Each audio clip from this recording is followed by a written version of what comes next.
Today, we're going to unpack a story that's about 2,500 years old from the Buddhist scriptures. Now, on the surface, it seems like a pretty simple parable. But as you'll see, it holds this incredibly powerful guide for navigating the absolute chaos of our modern world.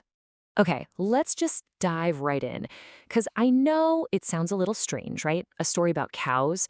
But trust me, this parable about a wise cowherd and a really dangerous river is so much more than just an old tale. It's actually a timeless strategy for getting from a place of danger to a place of safety.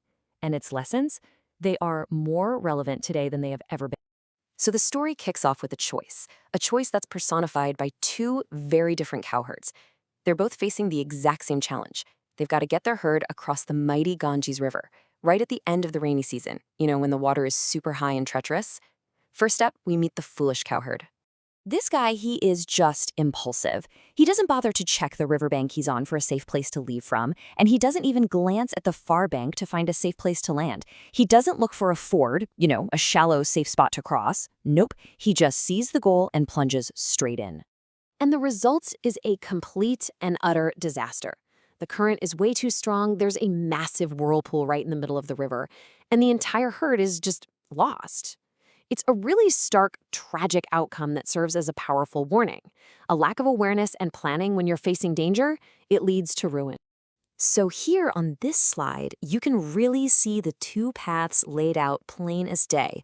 On one side, you've got disaster, and on the other, you have the path of the wise cowherd, who represents the absolute opposite approach. Where one was reckless, the other is so prudent, using skill and foresight to make sure everyone gets across safely. And the wise cowherd strategy? It's brilliant. First, he finds a safe ford. Then he sends the strongest bulls, the leaders of the herd, across first. They just power through the current, showing everyone else the way. They're followed by the other strong cattle, then the heifers, and finally, the younger, weaker calves. And guess what? Everybody makes it across safely. So what does this all mean, right?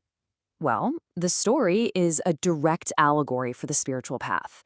This first, most straightforward interpretation basically translates every element of the parable into a spiritual concept. In this view, the wise cowherd is the Buddha, or really any wise teacher. The herd? That's his followers. The dangerous river is the world of suffering and all the attachments that we're all kind of swimming in. And that safe, far shore, that represents the state of enlightenment, or nibbana. It's a really clear, straightforward metaphor. And the really crucial point here is that each type of animal represents a different stage of spiritual progress. The strongest bulls, they're the ones who are fully liberated. The weaker calves are the ones just starting their journey. It shows this clear, structured path to safety. But is that really all there is to this story? To truly get the original power of this story, we have to go beyond our modern definitions. We need to use an ancient tool of interpretation to understand this text the way its original audience would have. And this tool is called niruti. It's a kind of linguistic analysis that digs all the way down to the root of a word to uncover the speaker's true intent, or atta. It's not just about what a word means in a dictionary. It's about what it was meant to do, how it was meant to feel. It's like finding out the story you've been watching in black and white was actually filmed in IMAX 3D. So let's apply this to the river. The original Pali phrase is marasa sotam. A standard modern translation gives us the stream of suffering, which is kind of a philosophical concept. But using niruti, we get something way more visceral. Mara isn't some abstract idea. It's a figure, the actual personification of death itself. This transforms the river from the stream of suffering into the stream of the death bringer. This changes the stakes completely. The river is no longer just this passive obstacle you float down. No way. It's an active, malevolent force. It's an enemy that is literally trying to pull you under. So crossing it isn't some gentle swim. It's a decisive act of cutting across a mortal threat. So with this deeper, way more dynamic understanding, the entire story just comes alive in a brand new way. Let's retell it, but not with ancient words, with visuals that speak to our lives right here, right now. So what is the stream of the Deathbringer today? Well, it's that endless, roaring current of information, notifications, anxieties, deadlines, and social pressures.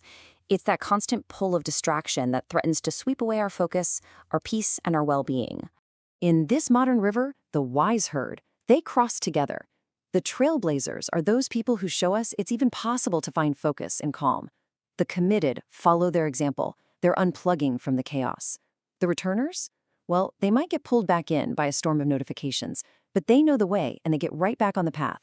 And the beginners have just found the tools, maybe meditation or a digital detox, and they've started their journey. And this, for me, is the most beautiful part. The original story mentions a newborn calf, so young it's carried along by its mother's momentum.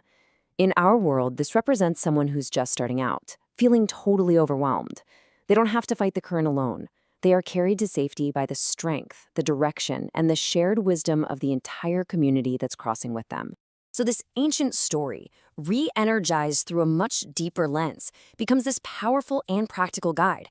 And the final step, of course, is to turn that guide inward. The takeaway here is so much bigger than just one parable. This whole process, starting with a surface understanding, then digging for the original intent, and then reimagining it for your own life, that is such a powerful tool. It's a way to find profound insight in any piece of wisdom, in any challenge you face. So I'll leave you with this.